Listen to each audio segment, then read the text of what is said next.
Mais uma ação absurda do governo da censura, meu amigo. Os agentes da PF, a PF do Andrei Rodrigues, aquele pessoal do Zaraponga lá nos Estados Unidos e coisa e tal, aquela PF cheia de corrupção. O pessoal foi atrás de um cara lá em Presidente Prudente porque o cara botou uma faixa escrito ladrão. Não falava nem que era o Lula ladrão, podia estar falando de outra pessoa, sei lá, ladrão, tem ladrão na área, não sei o que lá, e coisa e tal. Os policiais falam, não, mas essa fala é muito ofensiva. Ué, mas quem que eu tô chamando de ladrão? Não tô chamando ninguém de ladrão, que negócio é esse, né?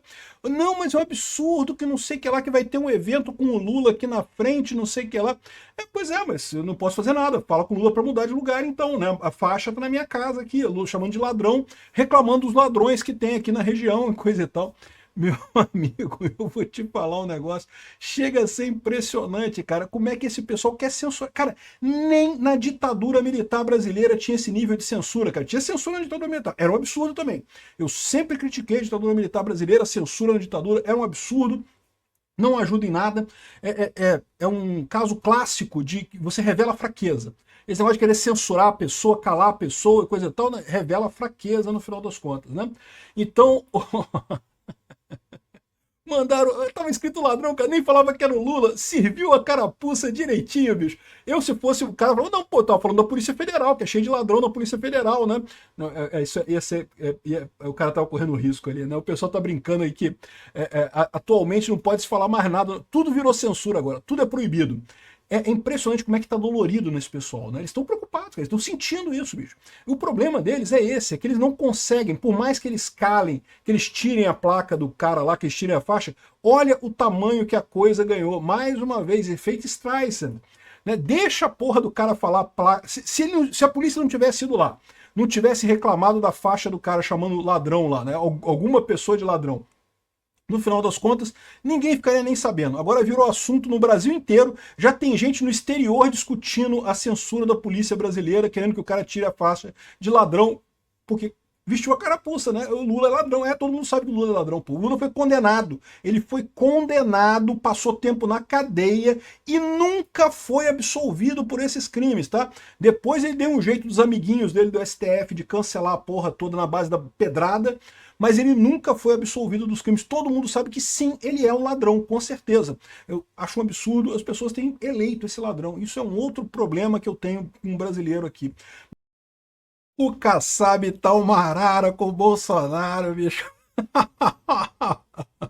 Kassab sentiu, cara. Ele deu uma declaração aí no encontro lá que não, que o Bolsonaro não tem nenhuma vocação para a vida pública, disse Kassab. Ele só conseguiu o voto da maior parte dos brasileiros para ser presidente e vai eleger o filho dele. Não, vocação nenhuma. Quem tem vocação é o Kassab, que nunca ganhou mais do que... Quando foi governador de São Paulo foi porque era vice de outro, né? Nunca foi eleito nem para governador de São Paulo, né? E de certa forma, eu não sei se o Kassab percebe, mas de certa forma ele está elogiando o Bolsonaro com essa história toda, porque o Bolsonaro consegue muito voto exatamente porque ele é o cara do fora do sistema. Ele é o cara de fora. É isso que o Kassab está dizendo, né? O que ele chama de vocação para a vida pública, eu tomo lá cá, vamos lá, vamos negociar aqui as coisas, não sei o que lá, toma aqui um dinheirinho, não sei o que. Isso é que é a chamada, entre aspas, vocação da vida pública que o Kassab está dizendo, né? De certa forma, dizer que o Bolsonaro não tem nenhuma vocação para a vida pública, ele está elogiando o Bolsonaro, pelo menos nos meus ouvidos, e eu tenho certeza nos ouvidos de muita gente, ele está elogiando o Bolsonaro nessa história, né? Vamos entender isso daqui, porque o que eu tiro disso daqui, o Kassab sentiu, tá? Ele sentiu. O Estadão trouxe aqui uma matéria muito interessante detalhando aquela compra do Banco Master pelo Banco Victor, né? Vocês lembram lá em novembro de 2025, todo mundo já sabia que o Banco Master estava quebrado, já tinha sido negada a compra do BRB pelo Master e coisa e tal. E aí o Daniel Vorcaro de repente falou que o Banco Victor iria comprar o Banco Master com a ajuda de fundos árabes e o pessoal árabe ia botar dinheiro e coisa e tal. E ninguém sabia quem era esse fundo árabe, todo mundo achou que era uma invenção do Vorcaro, essa coisa toda. E aqui parece que é o pessoal do Victor vazou essas informações para o Estadão. A impressão que eu fiquei é essa, tá? O pessoal do Victor vazou essa informação para o Estadão, mostrando que realmente teve. Teve um encontro, teve um monte de coisa, eles tentaram vender e coisa e tal, mas a verdade é a seguinte: Isso daqui parece uma maneira de justificar, de dizer que não, que o cara realmente estava tentando vender o Banco Master para os árabes, eu não sei o que lá, tentou a parada. Mas se você for ver aqui, tudo que eles têm de fato é uma carta de intenções muito preliminar, uma coisa assim. Os caras falam, não, vou dar uma olhada nesse negócio, né? Ou seja, conseguiram oferecer o Banco Master para um árabe lá, e o cara fala, vou dar uma olhada nisso daí. Mas não tem nada mais sério, não. Então, assim, essa ideia de dizer que o Master já estava perto de ser vendido, que tinha chance de vender o Master para o filho, o pessoal não ia comprar, cara. O pessoal árabe não é bobo, não é bobo, cara. A menos que fosse para fazer coisa errada. Aliás, é árabe e russo, tá? Tem russo na parada também, tá? Isso aí acende um alerta nessa história, porque tem russo envolvido nessa coisa do Banco Master. E quem mais que está envolvido? Isso é o lado interessante dessa reportagem. Envolve mais um monte de gente. Envolve o Temer. O Temer ajudou o Daniel Monteiro, lembra aquele advogado que estava fazendo a parte de engenharia de corrupção para o Vorcaro com o Paulo Henrique Costa no BRB? Ele estava nessa parada também. E apareceu o Renzo Grace também. O Renzo Grace está nesse negócio também. Eu imagino que o Renzo Grace entrou nisso porque ele era amigo do pessoal lá da igreja da Lagoinha, né? E estava tentando, todo mundo tentando salvar o Master, né? Mas vamos entender aqui. Eu acho que o principal que a gente tira disso daqui é que realmente o Vorcaro não tinha nada, tá? Eles estão tentando justificar, dizer e coisa e tal, que, né, que o Vorcaro tinha, estava mesmo tentando vender para o árabe, mas não tinha nada, não. Outra coisa, o Temer, amigo, né, que o cara que indicou Alexandre de Moraes, parceiro do Xandão, né? Tá envolvido na parada também. E lembra que o Xandão, em dezembro de 2025, foi passear em Dubai. Aliás, aqui fala também que depois que o banco foi liquidado, que o Vorcaro foi preso, eles continuaram tentando fazer o negócio acontecer. Mas, cara, isso nunca ia acontecer, cara. Os árabes não são malucos, bicho. Os caras, eles são meio malucos, mas eles não comem cocô, bicho. Não são malucos a ponto de comer cocô. Ninguém vai comprar banco que foi liquidado pelo Banco Central. Onde é que esse pessoal tirou essas ideias, né? Então, vamos entender isso daqui. Tá bem detalhado. É interessante saber o que aconteceu, tá? Mas eu acho que não muda muita coisa isso aqui, não.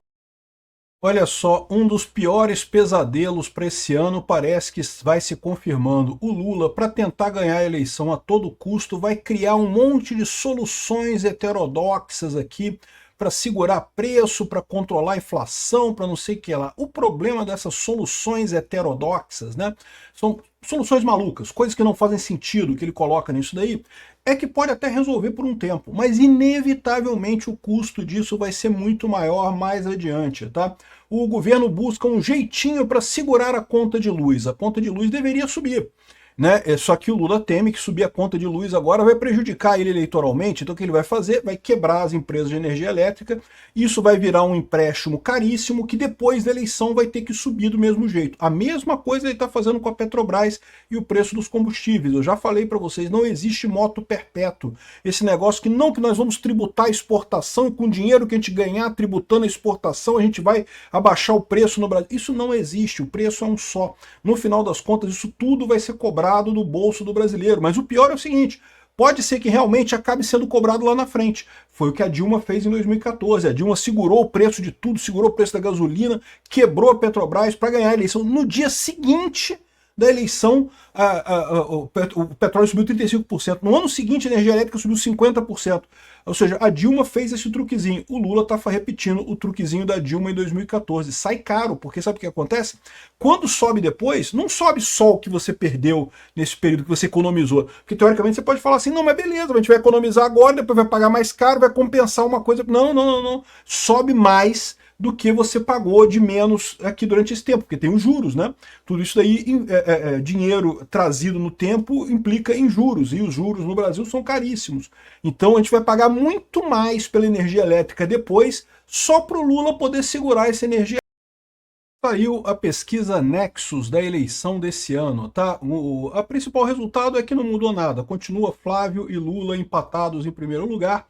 Dessa vez a pesquisa deu o Lula numericamente um ponto à frente do Flávio, mas essa pesquisa já tinha dado o Lula na frente do Flávio na outra vez.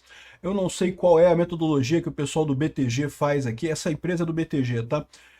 Mas eles têm ajudado o Lula também nessa história, né? Então, mas de qualquer forma está empatado. Agora, se você olhar a pesquisa como um todo, você vai ver que ela é amplamente favorável para o Flávio no sentido de que a rejeição do Lula é muito maior, realmente é impressionante. Vamos dar uma olhada na pesquisa aqui. O número em si é tranquilo, tá aqui, empate, 46 para o Lula, 45 para o Flávio, cenário de segundo turno. e no primeiro turno também dá empate entre o Flávio e o Lula no primeiro turno, mas o que chama atenção é a questão da... Olha só, quem imaginaria isso, hein? A JBS está metida na questão do Master também com o Toffoli, né? Todo mundo lembra dessa situação de que o resort, o Taiaiá, que é o resort do Toffoli, né?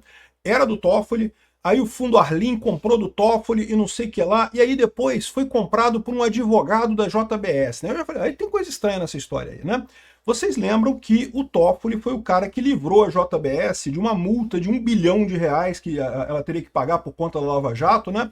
O Toffoli liberou essa multa da JBS, aí a JBS, o advogado da JBS comprou o resort do Toffoli.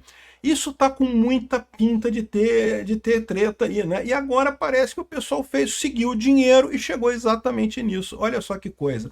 A JBS deu o dinheiro para o advogado comprar o resort do Toffoli, né? Que muito provavelmente continua sendo do Toffoli mesmo. O advogado é só o testa de ferro, porque não pode aparecer no nome do Toffoli para não pegar mal, né? Só que se isso tudo é verdade, então tá todo mundo implicado. O Toffoli, o advogado, a JBS, o Banco Master, a coisa toda. E lá vai a Europa prejudicar a vida dos europeus e de quebra prejudicar a vida de um monte de gente no mundo através de mais medidas que o político acha que é bom, embora o mercado ache ruim.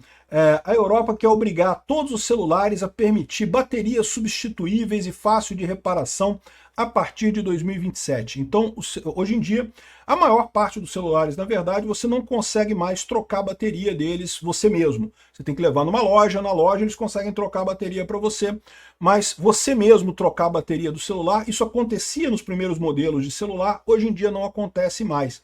E por que não acontece mais essa troca de bateria? Porque a maior parte dos celulares percebeu que há uma tendência muito grande dos usuários de deixar o celular cair na privada, ou molhar na pia, ou cair no banho e não sei o que lá, e molhar o celular e perder o celular por água. Então, os fabricantes de celular optaram por tentar vedar ao máximo. Não chega a ser propriamente uma capacidade de submersão do celular. Se você botar o celular debaixo d'água, ele ainda vai se ferrar, né? Alguns, tá? O iPhone não, o iPhone aguenta até uma determinada profundidade, né?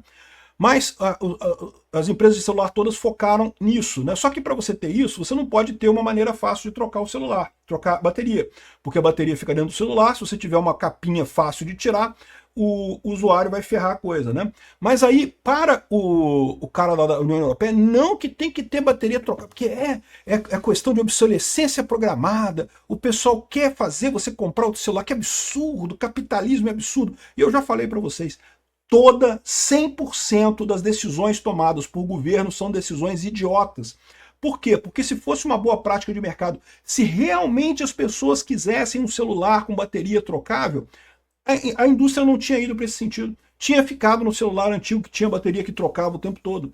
É que o público prefere um celular que tem alguma resistência à água, porque o número de acidentes que acontece com celular e água acaba sendo muito grande, do que a bateria trocável, né? Ah, mas tem gente que reclama, que queria, não sei o que lá. Mas é uma minoria. Sabe por que eu sei que é uma minoria? Porque se fosse de verdade, ia ter alguém para ganhar o mercado. Pô, vou fazer um celular aqui com uma bateria que é trocável, vou ganhar um mercado de todo mundo. Vai todo mundo comprar o meu celular, não vai comprar mais iPhone.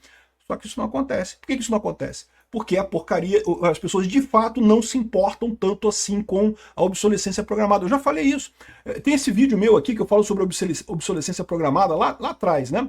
E que mostra muito claramente as pesquisas que o pessoal faz nas empresas. As pessoas não se importam, mas você troca de celular no máximo, você fica 2, 3 anos com o celular e troca ele de qualquer forma. Para que você vai querer um celular que dure 12 anos? Se daqui a 3 anos já está totalmente ultrapassado, nem os aplicativos funcionam direito mais, você já tem um monte de novidade, um monte de coisa nova, de sensor novo, de novidade no celular. Não adianta. Com a velocidade da tecnologia, é uma besteira você querer agir como havia no passado, né? A mesma coisa vale para máquina de lavar e carro e outras coisas. O pessoal fala, não, porque meu avô tinha uma máquina de lavar que fica centenária na casa dele, funcionava, não sei o que lá. Pois é, mas ela não tem nada das modernas, né? E hoje em dia ninguém compraria uma máquina com... Olha só, uma brasileira, a dona Lorraine Mavromatis, que trabalhava numa diretoria lá do Mister Beast, saiu da empresa e agora está processando ele, né, pedindo dinheiro, está alegando que houve assédio moral, assédio sexual e não sei o que lá, que não respeitaram a licença maternidade dela e mais um monte de coisas que está acusando o MrBeast aí. E, bom, é lógico, esse tipo de coisa, a gente nunca sabe o que é verdade, o que é mentira. Existe a possibilidade dela estar fazendo isso para ganhar fama e coisa e tal. Olha, essa possibilidade existe, né? O nome MrBeast é um nome muito grande. Agora, tenha em mente que ela também tem um canal significativo, tá? Ela tem um canal aqui, ó, com 2,4 milhões de inscritos no YouTube, tem um Instagram também com 1 milhão e tantos inscritos no Instagram. Então, assim, ela não é uma pessoa que precisa muito crescer nesse sentido, né? Ou seja, pode ser que a denúncia dela seja verdadeira, né? Por outro lado, o MrBeast também tá legal, ele diz que nega todas as acusações, diz que nada daquilo procede, não sei o que lá. É difícil a gente saber de fora o que aconteceu, né? Ela diz ter prova de tudo, mas como eu vou falar para vocês, algumas coisas que ela fala, eu fico na dúvida se fazem sentido ou não, né? Mas é lógico, isso tudo tem que ser investigado, né? Eu tenho certeza que a justiça vai chegar ao final a uma resolução nisso daí, né? O caso levou a bastante especulação, é um caso divisor, muita gente está criticando ela, achando que ela está se aproveitando, não sei o que lá, e por outro lado tem muita gente também sacrificando o MrBeast, dizendo que ele está errado, não sei o que lá. Essas coisas, meu amigo, é muito difícil saber quem está certo e quem está errado aqui do lado de fora, né? Mesmo com tudo que está apresentado lá no processo, eu tenho certeza que o juiz ainda vai ter uma boa dor de cabeça para chegar ao fundo dessa história, para ver quem está certo e quem está errado. Essas coisas nunca estão simples, né? Olha só que informação absolutamente preocupante essa daqui que traz a Veja, tá? Ministros do STF estão preocupados com investigações que miram Lulinha. É o que eu falo para você, é a coligação PT-STF atuando, né? E sabe o que eles estão achando? Que o André Mendonça está atuando de forma política. Olha que coisa. Eu estou falando para vocês, é lógico que essa daqui é a turma do pessoal da esquerda, é a turma podre do STF, que está querendo culpar o André Mendonça porque ele está fazendo o correto. A gente sabe que o Lulinha tem problemas realmente com o INSS, que foi uma roubalheira danada no INSS nessa história toda, né? Aí, para o pessoal que usa o STF politicamente para perseguir Bolsonaro, eles estão achando que a investigação tá atuando contra o Lulinha, tá parecendo a Lava Jato. Que mané Lava Jato, meu amigo? Vocês que condenaram o Bolsonaro sem prova nenhuma, com base numa delação premiada, que não sei o que lá. E a Lava Jato funcionou muito bem, não tem nada de errado na Lava Jato, mas o fato de estarem investigando